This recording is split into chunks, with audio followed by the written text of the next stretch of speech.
Então, pessoal, vamos lá, retomando constelações organizacionais aplicadas ao marketing. A gente está com esse assunto bem amplo, iniciando a parte 2, na disponibilidade aí do Luciano. E eu fico bem feliz com isso, né? Porque eu sei que a agenda do Luciano é muito intensa, inclusive nos últimos 2 dias ele teve vários trabalhos de imersão com grupos que ele tem feito de forma online, né? E isso tem sido muito rico. Um outro ponto também, retomando, que essas lives têm ficado gravado no perfil aí do YouTube, e o Luciano Alves, no Instituto Luciano Alves, ele tem várias lives lá gravadas que ele fez recentemente, inclusive uma live que eu fiz com ele sobre o tema constelações organizacionais. Se não me falha a memória, foi a 16ª que ele fez. Vocês podem olhar e é muito rico, né? Esse material realmente está com muita qualidade. Ele teve, conversando com ele, pessoas de grande conteúdo e grande referência no país nesse tema. Vou ver aqui, chamando o Luciano Alves, vamos ver aqui. Eu acho que ele já está entrando, só chamando. E aí, pessoal, quem interessou, gostou do tema, procura chamar as pessoas, mandar aviãozinho, ou agora, ou em algum momento das lives gravadas, porque realmente a nossa disposição é levar essa informação para que as pessoas possam ter uma vida com maior qualidade, né? Não precisa sofrer tanto, né? A gente tem muitas ferramentas disponíveis, são muitas as ferramentas disponíveis. É importante os aprendizados, mas é importante a gente não repetir, né? E tem muita coisa disponível. Luciano, estamos junto aí de volta. Vamos que vamos. Legal. Poxa, primeiro te agradecer a sua disponibilidade. Estou falando para o pessoal que você veio de uma maratona de 2 dias intensos de trabalho e eu fico admirado dessa sua energia, a energia baiana, né? Deve ser o acarajé, só pode ser o acarajé. Cara, não fala em acarajé não, que eu tô com morrendo de saudade do meu acarajé. Quando eu tô nesse movimento desses temas diversos, para mim o tempo passa, eu fico, você sabe que eu falo pra caramba, assim, tem muita história para contar, né? Muita experiência para partilhar, então isso é muito, eu me sinto muito honrado e feliz de poder trocar essas experiências e aprender também, né? Você é um cara eu que fico porque você foi o primeiro que me levou para Brasília, você sabe, você através da Claudine e o Henrique foram pessoas que me levaram para Brasília, né? E hoje Brasília, em relação a mim e eu em Brasília, é por um movimento inicial de vocês. Então eu tenho total gratidão mesmo, assim, pô. A gente já passou muitas experiências juntos em Brasília, né? Muitas experiências. Muitas. E não só em Brasília.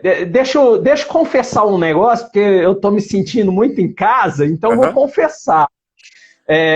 Eu tenho algumas pessoas de muita referência para mim, que fizeram parte da minha jornada, do meu caminho, de todo o aprendizado que eu tenho. E uma das pessoas é o Luciano Alves, inclusive eu sou muito grato pelas nossas partilhas, pelas nossas trocas, né? Inclusive em 2017, quando eu lancei meu livro, o Luciano Alves estava naquele momento em São Paulo e fez questão de estar lá presente. Isso eu guardo com muita força, essa nossa amizade, né? E teve um momento, uns anos atrás, e o Luciano me conhece, e a maioria das pessoas que estão aí que me conhecem sabe disso. Eu sou muito curioso, né? Eu quero entender as coisas, né? E eu estudo desde sempre, né? Eu estudo por conta dessa curiosidade. E eu lembro que um dia eu ligo pro Luciano e falo para ele assim: Luciano, eu tô com uma dúvida aqui, cara, que eu acho que você pode ter essa resposta, entendeu? Ele falou: cara, tá aí, Ricardo, você sempre futricando as coisas, qual que é a sua questão agora? Aí eu falei: Luciano, Freud diz que o homem é fruto do meio. Bert Helling, da constelação, não sei se você lembra disso, Luciano. Bert Helling, da constelação, fala que a gente tem uma herança sistêmica, né? Que a gente repete muitas coisas, às vezes até sem saber, de ancestralidades que a gente nem conheceu. Luciano, isso é uma sinuca de bico. Quem está certo? Bert Hellinger ou Freud? Pessoal, o Luciano deu uma gargalhada naquele momento. Falou assim, Ricardo, só você para me fazer essa pergunta. Mas eu tenho essa resposta. Porque eu já pensei sobre isso. E aí é a grande diferença do que o Gilberto trouxe lá atrás, né? O preparo do profissional que está preparado não para fazer o que é o óbvio, o que é o cotidiano, mas para fazer o imprevisível. Imagina uma pergunta dessa, pessoal. Não é muito simples, porque eu coloquei duas pessoas de referência, né? Pessoas de muito consistência. E o Luciano me deu, naquele momento, uma resposta que me abriu um horizonte muito forte. E ele, sabendo que eu sou da área de tecnologia... Você lembra da sua resposta, Luciano? Não. Então, eu vou te dar essa cola que você me passou. O Luciano falou assim, sabendo que eu sou da área de tecnologia, ele falou assim, Ricardo, vou te falar uma coisa. Os dois estão certos. Por quê? Nós nascemos, e aí o Luciano, porque muitas vezes para a gente entender coisas complexas, a gente precisa entender por meio de analogias. E com a sabedoria do Luciano, sabendo que eu sou da área de tecnologia, falou para mim, nós nascemos com 2 discos. Um disco, ele já vem com informações. E o outro disco vem vazio, virgem, que você vai colocar informações aí a partir dos relacionamentos, das suas experiências nessa vida agora. Então você tem de verdade essas 2 informações. Aí, né, como um cara investigativo, eu provoquei mais o Luciano. Aí eu falei assim, tá bom, Luciano, mas qual dessas 2 informações elas são atuantes agora, nesse momento presente? Aí ele deu uma risada, aquele jeito baiano, mas cara, aí eu falei assim, não, Luciano, já entendi. Consegui aqui captar intuitivamente a resposta dessa pergunta. E aí, nesse momento, eu até compartilhei com o Luciano uma passagem budista que o mestre questionado pelo seu discípulo, e o mestre fala assim, Ricardo, discípulo, vivem em cada um de nós 2 lobos, um bom e um ruim. Aí o discípulo, tá bom, mestre, mas qual é o lobo que sobressai sobre o outro? Aí o mestre, o que você alimenta mais. E aí eu entendi naquele momento que esses 2 discos, eles são parte de cada um de nós. Agora, aonde está a nossa consciência, a nossa atenção e a nossa presença? Esse é o ponto. E aproveitando, fechando essa historinha, Luciano, que eu levo comigo essa história de toda essa sabedoria que você trouxe naquele momento, e eu gravei isso. Você nem gravou, nem lembra disso, mas eu gravei. Não lembro. Porque eu acho isso muito profundo, onde eu botei em xeque o conhecimento de Freud com o conhecimento de Bert Hellinger, né? Eu quero voltar à pergunta lá do final da live anterior, onde o Gilberto Lima falou assim, Luciano, então quer dizer que como nós precisamos de autoconhecimento para poder ter mais consciência, poder ter mais presença nos nossos dias, requer às empresas, às organizações, esse autoconhecimento também, porque você estava ali comentando, né? Aqueles primórdios, aqueles entendimentos das gêneses das empresas, do que está muitas vezes por detrás do momento presente e de um passado que as pessoas às vezes não consideram. E aí ele fez essa pergunta nesse contexto. E aí eu coloco para você.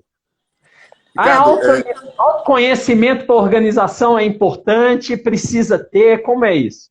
Então, uma empresa é um organismo vivo, né? A gente, quando coloca no campo um representante para uma empresa, ali, na realidade, é a imagem interna projetada do dono, do fundador da empresa se manifestando através de um movimento, como uma fala, seja lá o que for, né? Uma empresa também, ela agrega muitas comunidades de destino, são muitas pessoas, são muitos destinos que estão dentro do sistema organizacional. Então, quando eu falo empresas, na realidade, eu falo em um sistema que agrega pessoas, agrega destinos, agrega histórias, né? E uma empresa não existe sem pessoas, né? Uma empresa é formada por pessoas. Alguém criou uma empresa, alguém se juntou a uma outra pessoa e depois foi multiplicando isso, né? Olha só, é igualzinho, né? Você tem, como casal, se o casal não está alinhado no lugar de homem e mulher, especificamente, o aspecto pai e mãe vai ser um desastre. Então, se esses dois que fundaram essa empresa lá em cima, por exemplo, não estão alinhados num propósito maior do sistema organizacional, tende a ter muitos conflitos entre eles e, consequentemente, na base da pirâmide organizacional. Eu brinco muito que todos os processos relacionados a aspectos internos conflitantes de uma organização está muito conectado à forma como esse gestor se relaciona com as emoções da mãe. É uma analogia que a gente faz, né? Assim como todos os conflitos relacionados àquilo que são as dinâmicas externas de uma empresa, comercial, cliente, produto, mercado, investimento, seja lá o que for, é muito conectado à forma como esse criador, esse fundador, tem na relação com a função pai. Então, é uma analogia que a gente faz, né? A gente não leva isso especificamente, a não ser porque existem vários modelos para que a gente possa aplicar. E se é uma empresa familiar, por exemplo, a gente pode trabalhar concomitantemente empresa e família, já que as dinâmicas de uma empresa organizacional, de uma empresa familiar, ela é muito viva, é uma replicação das dinâmicas que não foram dadas contas e conscientes da família, que atuam dentro do inconsciente da organização, ou pode ser apenas trabalhar a organização. Enfim, você tem vários modelos que você pode aplicar nesse movimento, né? Então, eu digo que uma empresa ela é composta de seres humanos. Então, os seres humanos precisam estar alinhados naquilo que é o propósito da empresa, na missão, o propósito, o valor da empresa, para que isso flua. Mas isso só vai fluir, Ricardo, se o topo da pirâmide, ou seja, a gestão dessa empresa estiver alinhada de fato com o que é essencial, alinhada de fato com a história da empresa, né? E fazer as mudanças hoje em dia, elas são fundamentais para a continuidade e sobrevivência de uma empresa. Mas fazer mudanças não é excluir o passado da empresa, não é excluir os erros da empresa, não é olhar apenas para os acertos da empresa, é integrar essas duas partes e seguir de uma forma mais eficiente.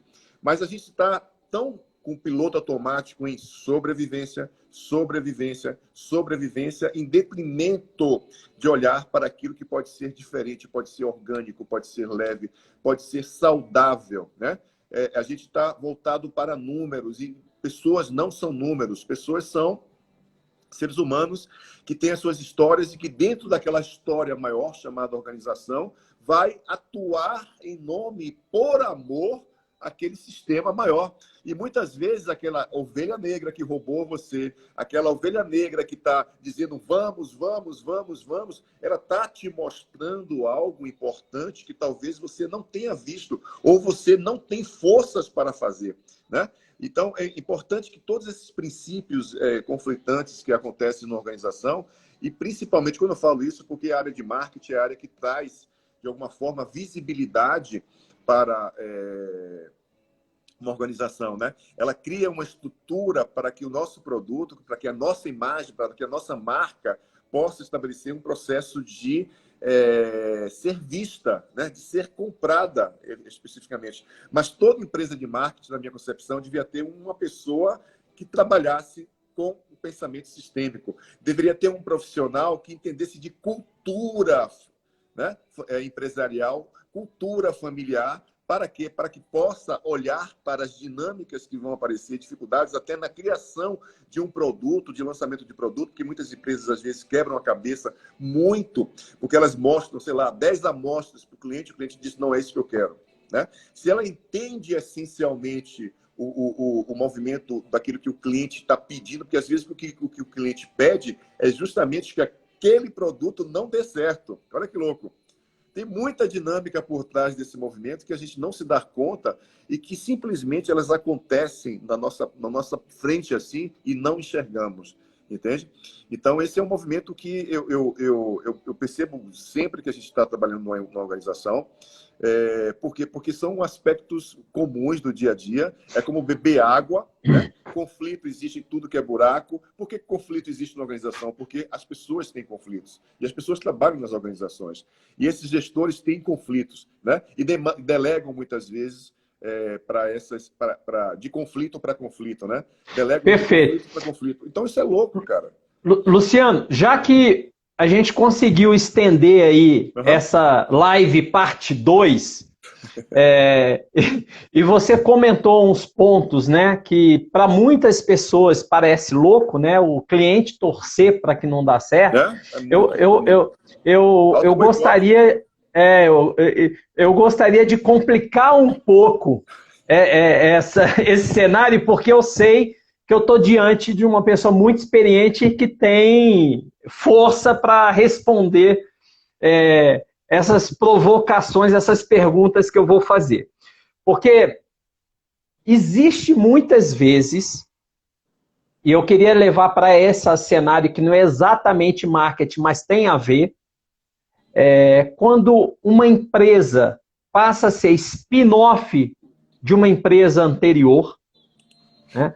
Existe um movimento aí, né, entre essa empresa mãe e essa empresa filha, ou muitas vezes entre uma empresa que adquire uma outra empresa, né? Porque quando é spin-off, normalmente, a grande diferença, inclusive, pessoal, das spin-offs é que a spin-off para startup, principalmente nesse movimento mais atual, de empresas mais ágeis e tal, e muitas empresas grandes estão fazendo esse movimento, de tirar pequenas empresas ali de dentro, mas a grande diferença, uma spin-off, ela leva com ela a cultura anterior.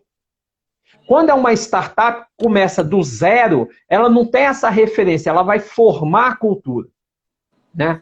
E quando eu faço aquisição de empresas, eu tenho a empresa adquirente e tenho uma empresa que está sendo adquirida, tá certo? Que também tem uma cultura aqui dela. Eu gostaria de te perguntar nessa complexidade, e aí eu vou até usar um termo muito comum das constelações, nesse emaranhamento que começa a se formar, como é que a constelação atua isso? Na sua experiência, como é que você já trabalhou com isso nessas fusões, aquisições, spin-offs? Fala um pouco para a gente nesse aspecto, aproveitando essa segunda parte da live. Na Europa tem empresas que compraram empresas e essas empresas eram geridas por pessoas que tinham conhecimento do pensamento sistêmico. Então, no campo das spin-offs, por exemplo, na Europa, as empresas tiveram um crescimento muito rápido. Por quê? Porque elas compreendem a importância de respeitar a cultura, ou seja, da fundação daquela empresa, respeitar a história daquela empresa, né? Todo o movimento que eles faziam de mudança era uma mudança integrativa, complementar a algo que estava gerando um determinado movimento de dificuldade, porque você, quando tem uma empresa, uma hold, por exemplo, que compra uma empresa local, ela tem uma cultura de matar, ela vem para matar, ok? Ela é número, eu quero, os investidores querem grana, querem números, e se você não tiver esse perfil, você está no lugar errado, você vai morrer, você vai adoecer lá dentro, né? Você vai ser caçado lá dentro. Então, esse movimento é interessante porque enquanto a gente não consegue olhar para a história e reverenciar aquela história, de compreender que aquela empresa chegou aonde chegou porque teve uma história, né? E essa cultura, ela é interessante porque eu também já entrei em empresas um amigo meu comprou uma empresa e me chamou para poder fazer um trabalho lá dentro. Só que é o tipo do cara totalmente irracional pra caramba, né? Totalmente prático, racional. Ele fala para mim assim, olha, no início ele falava assim, eu não estou entendendo nada que você está falando, mas faz sentido, cara, faz sentido. Eu não estou entendendo nada porque aquele cara tá bocejando, né? Mas depois que você me falou isso, faz sentido, né? Ele tem essa resistência, mas ele tem um nível de percepção interessante. Mas no início, antes de eu chegar na empresa, o que é que ele fez? Ele simplesmente pegou as pessoas antigas da empresa e demitiu todas.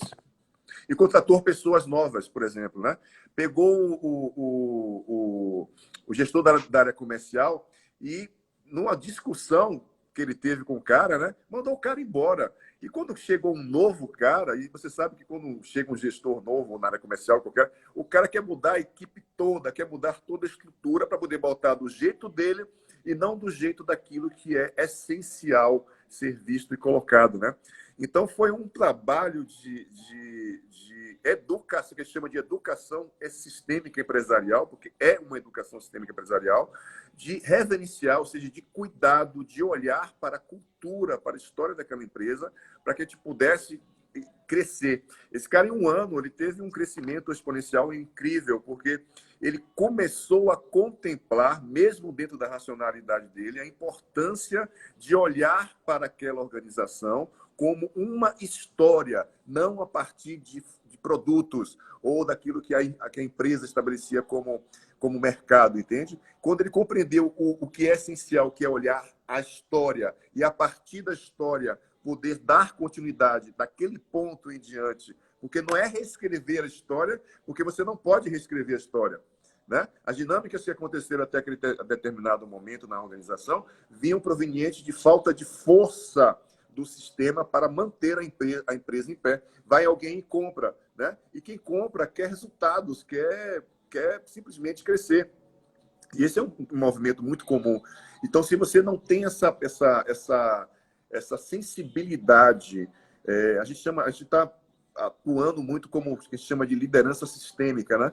E essa liderança sistêmica tem essa coparticipação, ou seja, onde nós, não eu, nós somos movimentos que vamos fazer com que a empresa possa gerir, crescer e atuar dentro daquilo que é essencial, mas com leveza. Hoje a gente vê muito peso. Hoje a maior queixa do empresário hoje é: eu não estou ganhando dinheiro, não estou ganhando dinheiro, não estou ganhando dinheiro. Porque ele está dentro de uma cultura ainda, né?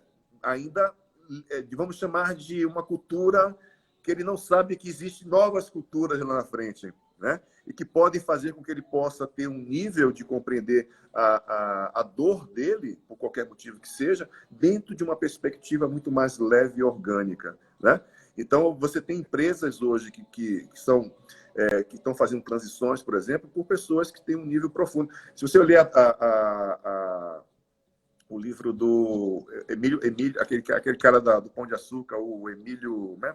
Abílio Diniz. Abílio Diniz, ele conta no livro o seguinte: ele pagou $1,5 milhão para um americano lá, e eu queria ganhar $1,5 milhão por apenas 8 horas de trabalho, para o cara, no final, dizer para ele assim: ó, o senhor está levando a sua empresa, porque foi contratado pela Hold, uma Hold mexicana que comprou o grupo Pão de Açúcar, né?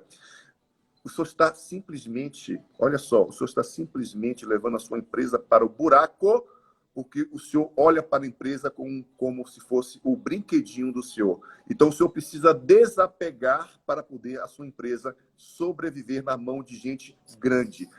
Caramba! O cara ganhou $1,5 milhão para só falar isso, né? E possivelmente não fez movimento sistêmico nenhum.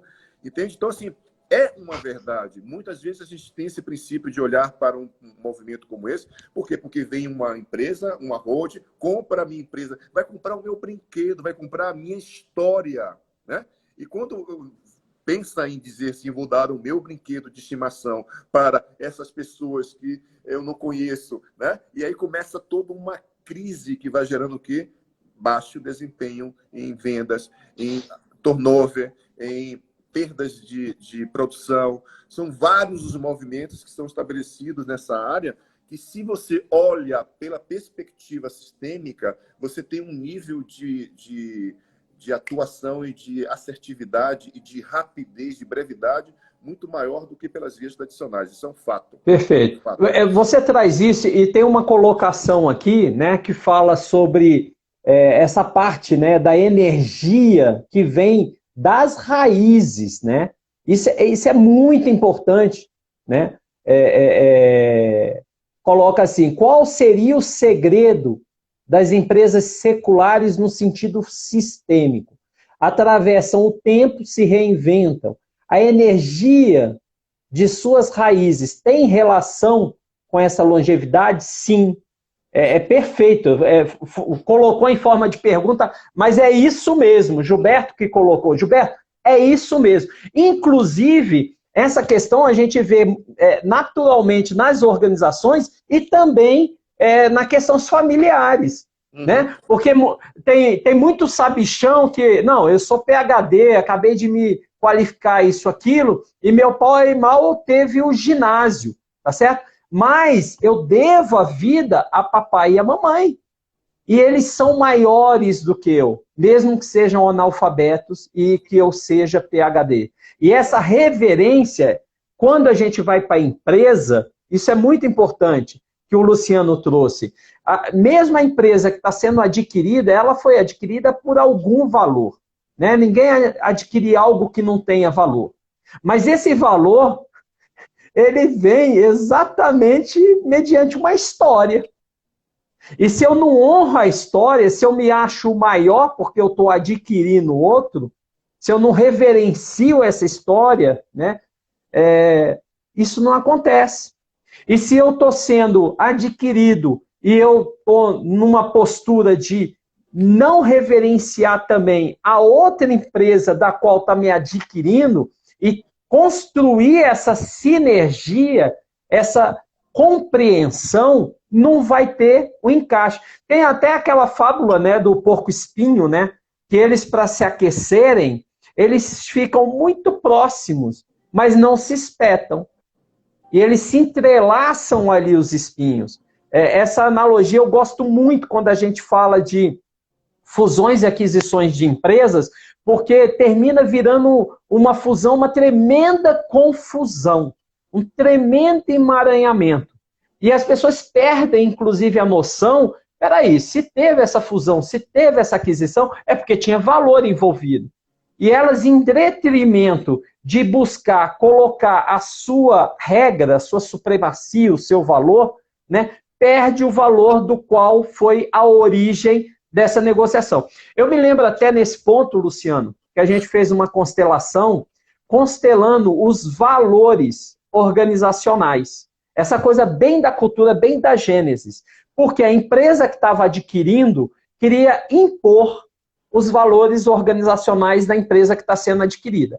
E quando tinha um representante para cada valor organizacional, quando foi testado no campo aquela empresa que estava sendo adquirida mediante aqueles valores da empresa adquirente, o representante ia para o chão, para cada valor que ele estava de frente. Por quê? Porque ele só chegou aonde ele chegou, aquela empresa só chegou onde chegou porque tem uma história por detrás. E essa história, como o Luciano mesmo bem colocou, ela não é esquecida, excluída, apagada, não tem essa possibilidade. Né? Precisa construir junto a partir disso, como também são os relacionamentos. Né? Inclusive, o Luciano, nos 2 últimos dias, fez vários trabalhos e workshops aí fantásticos, virtuais, nesse tema. Né? É bem isso, né, Luciano? É esse respeito, né? Mesmo do menor com o maior e do maior com o menor. Né? É uma troca. Eu lembrei agora de uma empresa do Sul, era líder na área de porcelanas, e comprou uma empresa no Nordeste. Né? E implementou a cultura, demitiu um bocado de gente, implementou a cultura dela lá, enfim, e começou o processo. Né?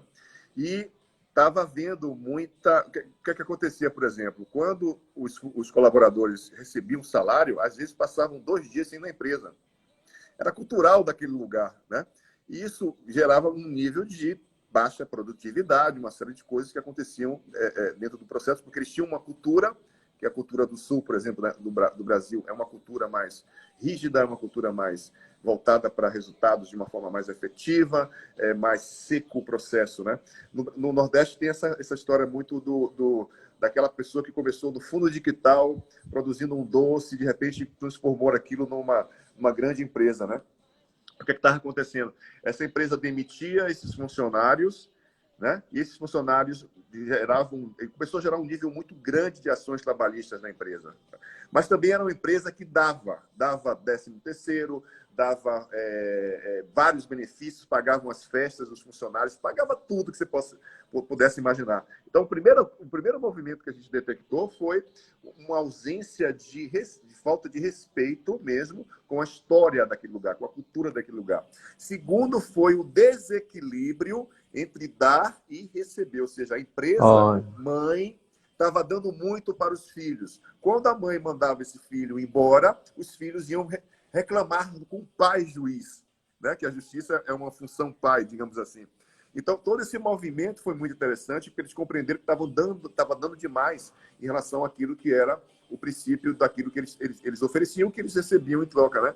Então, todo esse movimento foi ressignificado, foi estabelecendo um novo lugar diante daquilo, e as demissões diminuíram, e essas pessoas que saíam não colocavam mais a empresa na justiça. Porque é como se o funcionário na justiça estivesse cobrando algo da empresa, não do lugar de funcionário empresa, mas dentro da dinâmica inconsciente dele, como campo de experiência. E isso é muito comum, porque assim, ó, uma empresa, são meus dados, né, de pesquisa. Por exemplo, uma empresa, ela é fundada lá atrás, é passada para a segunda geração, tá? Só que a terceira geração, ela não quer saber da empresa, não quer saber da história. Quer ser médico, quer morar nos Estados Unidos, enfim, quer fazer qualquer coisa menos estar dentro daquela organização, né? Então, assim, parece uma sina, né? As empresas familiares no Brasil, muitas delas não passam da terceira geração. Olha que interessante isso, né? Não passa na terceira geração. E isso gera um incômodo muito grande na história da empresa, né?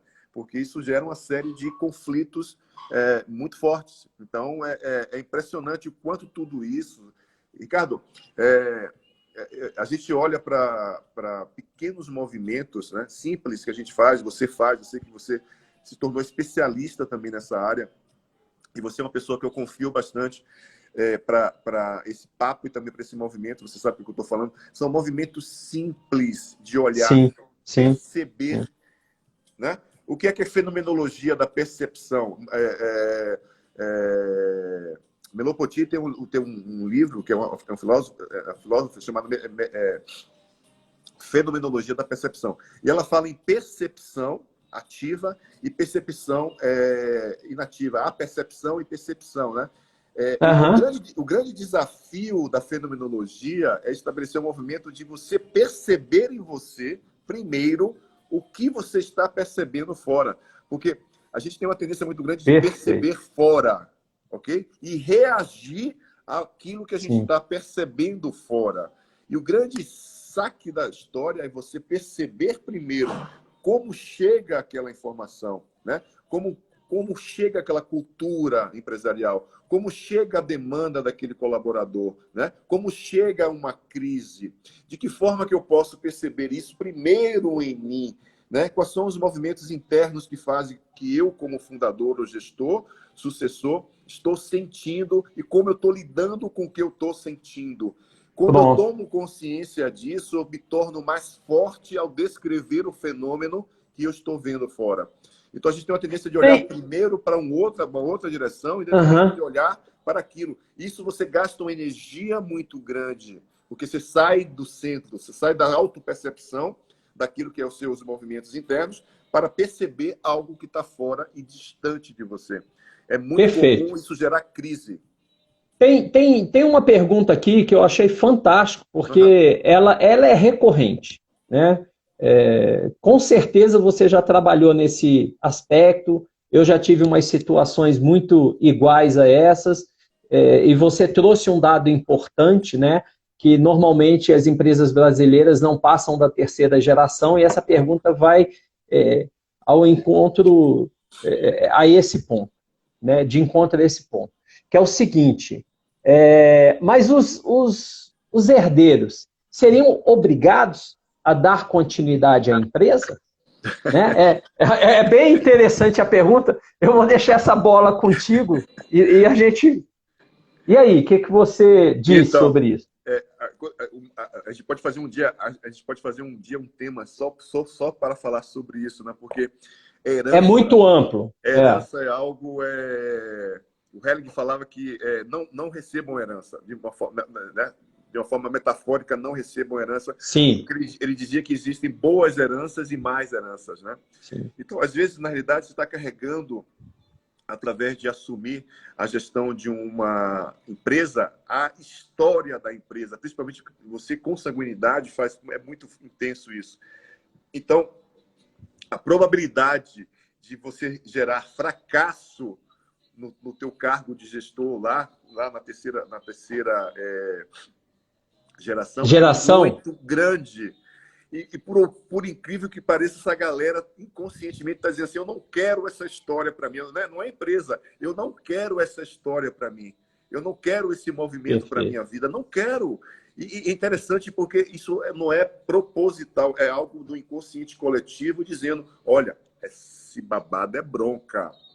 É totalmente bronca. Não quero, vou viver a minha história. Não quero ser igual meu pai que trabalha 24 horas por dia e não tem tempo para mim. Eu não quero ser a minha mãe que fica desejando meu pai e que vai para a rua comprar joias e qualquer coisa parecida, sabe? Não quero. Então a galera inconscientemente está dizendo assim, eu não quero, não é empresa, eu não quero a história da forma como ela foi construída até hoje, né? Então, na realidade, nós não somos obrigados a absolutamente nada, mas somos muitas vezes conduzidos a esse lugar pela consciência coletiva, que o Bert Hellinger chama de consciência coletiva, a um processo de equilibrar algo. Ou seja, eu me torno leal ao sistema, mesmo que eu não queira, e vou gerar um processo de adoecimento. Eu vou adoecer, consequentemente, a empresa adoece também. Entendeu? Eu queria colocar um ponto nessa resposta de contribuição com uma experiência real, né?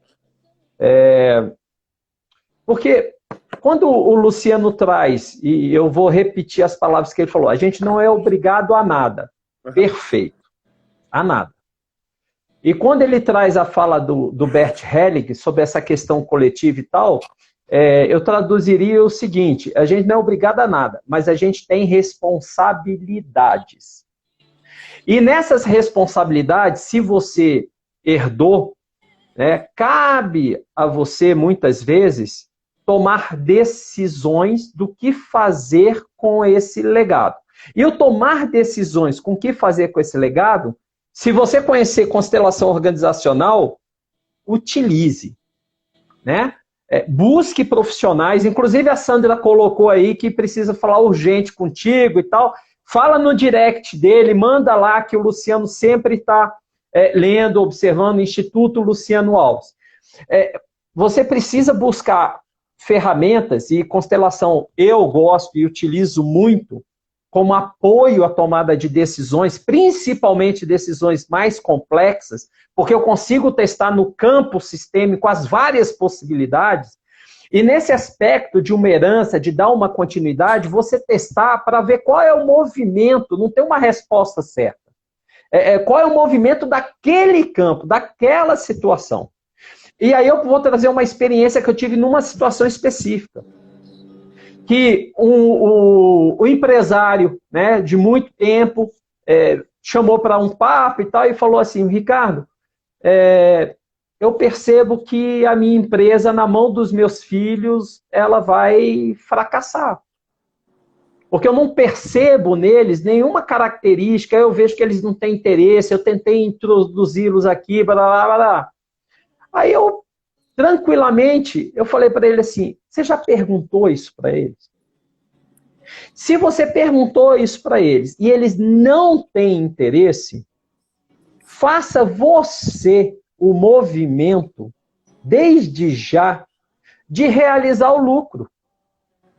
Porque sua empresa, na sua mão, no momento atual, ela vale bastante. Você tem duas possibilidades, e aí na época eu sugeri a ele a constelação para ver, inclusive, essas possibilidades. Você tem a possibilidade de fazer, né, uma venda total, sair, e aí você pega esse dinheiro todo, distribui entre os filhos, faz lá seus investimentos para você não precisar de ninguém até o final da vida, os filhos, no questão financeira, e já distribui até em vida esse dinheiro. Agora, pode acontecer no campo sistêmico que é importante essa energia da empresa continuar na família. Então, às vezes, você monta em vida ainda um conselho e você profissionaliza com executivos essa empresa. Agora, são várias as possibilidades. Qual a melhor possibilidade? Na minha percepção, e eu tenho certeza do Luciano também, porque ele trabalha isso há muito mais tempo que eu, e hoje, inclusive, o Luciano sabe, eu, inclusive, há um ano atrás, eu estou como CEO de uma empresa onde eu trabalho muito utilizando essa ferramenta, mas internamente. Né? Eu não tenho mais feito trabalhos fora. É interessante a gente observar que essa ferramenta, ela te ajuda muito, ela te apoia muito nesse nível de decisão. Porque ela pode, inclusive, o campo pode revelar, inclusive, uma alternativa que você não conseguiu ver. Você não conseguiu ver. De repente, nesse campo pode aparecer pessoas que estão se aproximando da sua empresa e que fica claro que, de repente, uma relação... Não, tem uma pessoa que a gente tem uma relação em fusões e aquisições. É muito comum você fazer, normalmente, quando uma pessoa quer sair da empresa e tal, você vê tanto os clientes como os fornecedores, como os concorrentes. Porque, às vezes, tem uma consolidação, uma relação possível ali de fusão e aquisição. Então, esse é um conhecimento de fusões e aquisições. Quando você leva para o campo sistêmico, você pode testar essas possibilidades e ficar atento para isso. Quanto maior antecedência de uma forma... Eu tive uma decisão, eu tinha empresa, né, até 2010, eu tinha empresas na área de tecnologia. E eu lembro que eu tive uma conversa com meu filho, ele ainda jovem, ele devia ter uns 16 para 17 anos, eu falei para ele assim, você percebe me sucedendo nessa empresa? Pai, eu não quero tecnologia, não é minha praia, não me vejo fazendo isso, eu quero trabalhar com gente, com pessoas, blá, blá, blá, blá. Falei, ok. Era meu filho mais velho, que naturalmente seria o sucessor se fosse isso acontecer. E aí eu trabalhei quase 10 anos em torno dessa empresa para estruturar ela de uma forma de ser comprada. Aí eu vendi parcialmente ela em 2006 e vendi totalmente, saí dela em 2010. Né? Então é interessante porque ninguém é obrigado a nada. Mas você tem responsabilidade com esse legado e precisa fazer algo, porque a empresa, né, Lu, ela nasce para servir os seus algo clientes, para servir algo maior, para servir a sociedade, né? É bem isso aí. Estendi muito nessa resposta também, mas eu acho que ficou claro, né? Só que essa responsabilidade, Ricardo, ela tem que ser leve. Sim. E tem que fazer sentido, tem que ser consciente, porque qualquer movimento contrário vai gerar um nível de comprometimento. Por exemplo, o Helling fala que uma empresa deve ser sucedida pelo filho mais velho, né? pelo progenitor. Mas eu conheço muitas empresas que o filho caçula, por exemplo, assumiu a presidência e a gestão da empresa e tem uma puta empresa de sucesso, onde o filho mais velho disse assim, cara, eu não quero saber disso. Perfeito. Né? Ele abriu mão dessa hierarquia, que teoricamente maior do que eu não tomo nem aí para a empresa, me paga só um salário, sei lá, por mês aí, eu vou tocar minha vida e vou fluir, vou surfar, entende? Então é todo um movimento que dentro do pensamento sistêmico não existem regras, nem receitas de bolo, nem manual de instrução. Cada organização ela tem uma história diferente que vão desencadear processos diferentes, né? Então, essa responsabilidade de tomar algo, de assumir algo, geralmente já vem contaminada com a história, né? E, naturalmente, as pessoas, os sucessores vão dizer, caramba, isso é um peso, né? Mas eu tenho que salvar isso. Aí começa a história, né? Eu tenho que dar continuidade ao sonho do meu pai. Essa vai ser a forma que meu pai vai olhar para mim. E aí são muitas as dinâmicas, são muitos os E essa é a processos. melhor receita para o fracasso, né? Exatamente, é ir na direção do fracasso. É ir na direção do fracasso. É impressionante quanto... uma vez eu estava numa empresa e aí fazendo um movimento sistêmico para olhar para o aspecto da falência, porque era um grupo de empresas e um dos negócios dessa holding estava com muita dificuldade. E era uma empresa de canavial, né?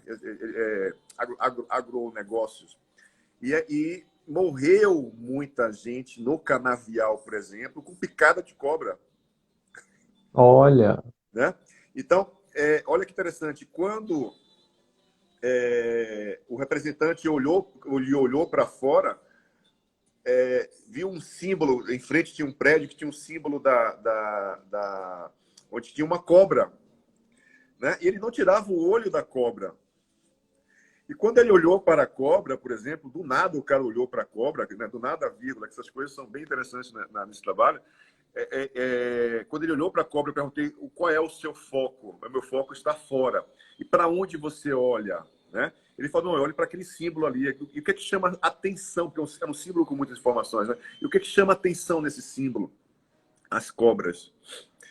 Aí eu falei, cobra, comigo, né? Canavial. E de repente, quando eu pensei cobra canavial, duas pessoas sentaram no chão. Simplesmente sentaram no chão.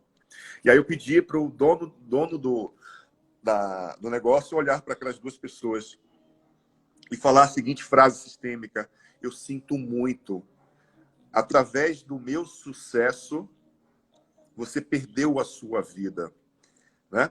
Então, são frases como essa que vão ressignificando de uma forma muito efetiva e liberando o inconsciente para aquilo que não está dando certo dentro de uma organização. Observe, jamais as pessoas iam imaginar que o fato de morrerem pessoas, muitas vezes por um descuidado da empresa, de não oferecer, por exemplo, recursos como equipamentos para que a pessoa possa estar segura no campo de trabalho, gera naquele sistema mortes, e essas mortes, de alguma forma, vai ser refletido, por exemplo, em falência. É como se quem trabalhasse ali dentro tivesse inconscientemente olhando para a dor das famílias que ficaram e daquela pessoa que perdeu a vida.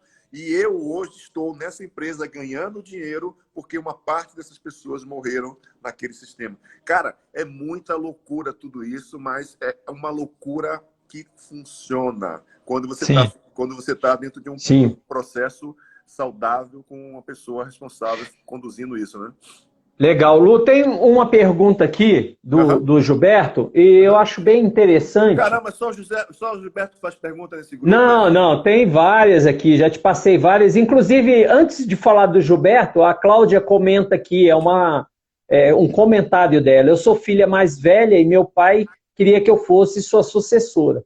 Mas já deixei claro que sou apenas a herdeira. O sucessor será meu irmão mais novo. Né? Só essa sua escrita, Cláudia, já harmoniza todo o campo sistêmico. Né? Por isso que as frases e as falas dentro do processo de constelação, elas são curativas, porque ela harmoniza, ela tranquiliza. Né? Você já está abrindo essa hierarquia que seria naturalmente sua para o seu irmão mais novo que você. Tá perfeito. Você falando isso aí, Ricardo, dessa pergunta, me veio uma imagem.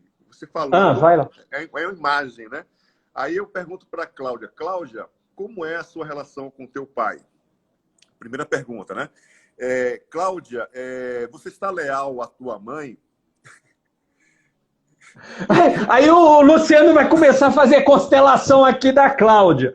Porque, novamente, né, da forma que está escrita, ela pode estar, assim, equilibrada, harmonizada, mas pode estar emaranhada por outras questões de estar abrindo mão dessa hierarquia de sucessão. Exatamente. Isso quem vai falar é só o campo sistêmico. Exatamente. Né? Então, só isso o campo tem que ser sistêmico. leve. A sua escolha de não estar na empresa tem que ser leve, né? O que motiva você a não assumir por uma questão de ordem, a empresa? Que às vezes você pode colocar uma carga muito pesada no teu irmão caçula. Então, isso tem que ser exatamente avaliado, também. Isso é um ponto também dia importante. Exatamente. Eu gosto das perguntas faz a pergunta do Gilberto. Do Gilberto. Gilberto são super inteligentes.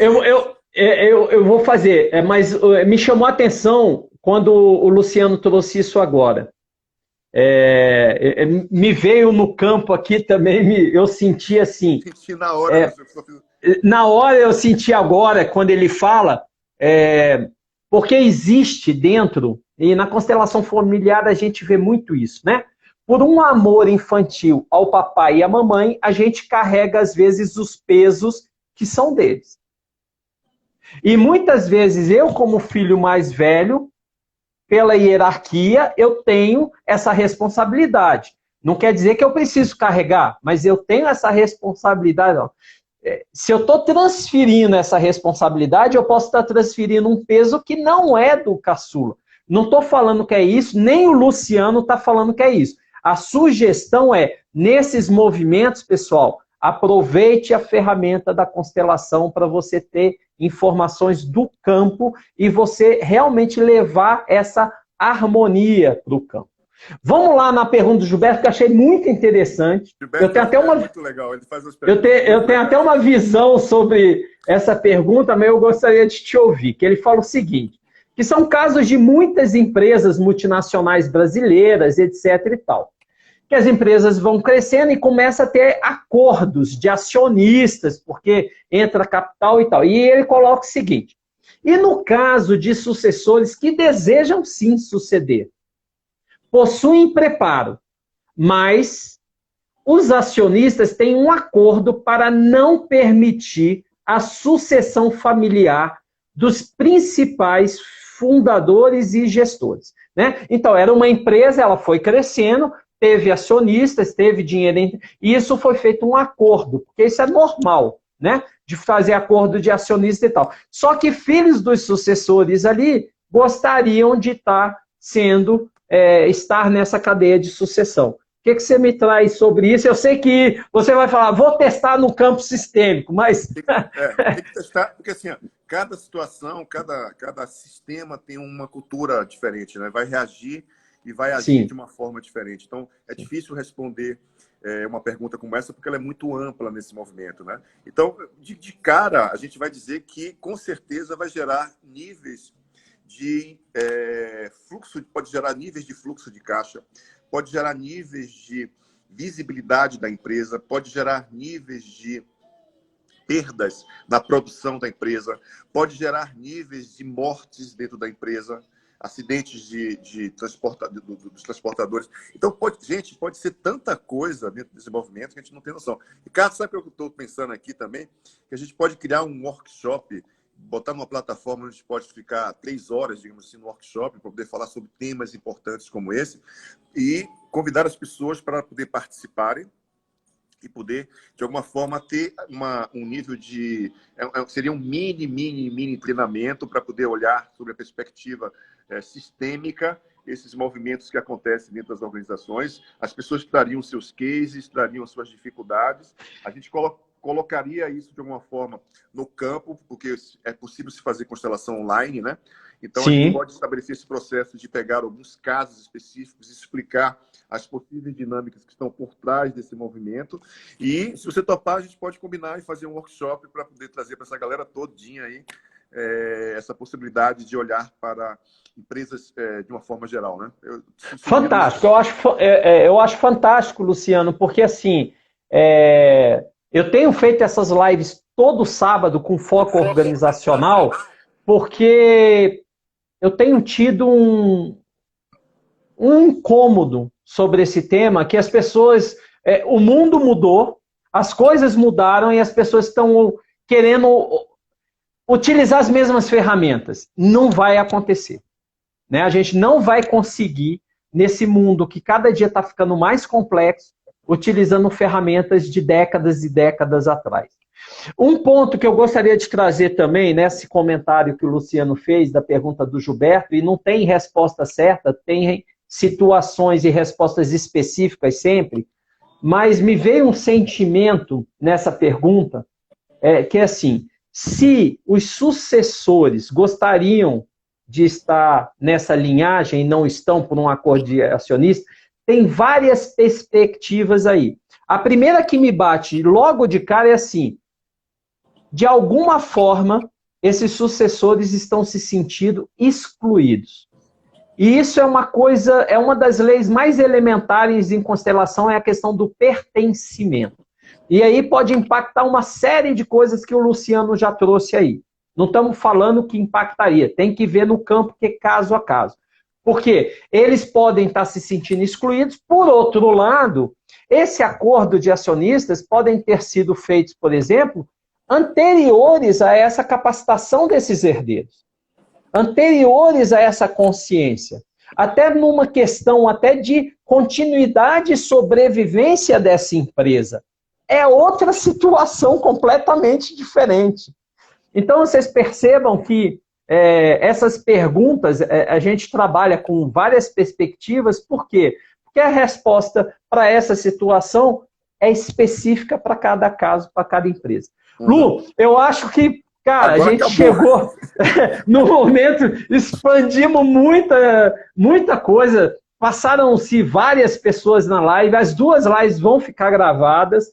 Eu acho que essa proposta sua é muito bacana. Posso te apoiar junto ao Instituto ILA, né? Porque hoje as minhas atividades eu não consigo de forma nenhuma me dedicar a qualquer outra coisa, a não ser a função que eu abracei e que eu tenho objetivos muito claros até dezembro. Então, mas estou contigo. Show. Inclusive, antes dessa sua provocação, eu já tinha pensado em te perguntar se você teria algo assim já modelado, porque esse é um tema e é uma necessidade para a situação atual, Luciano, muito grande. É emergencial até.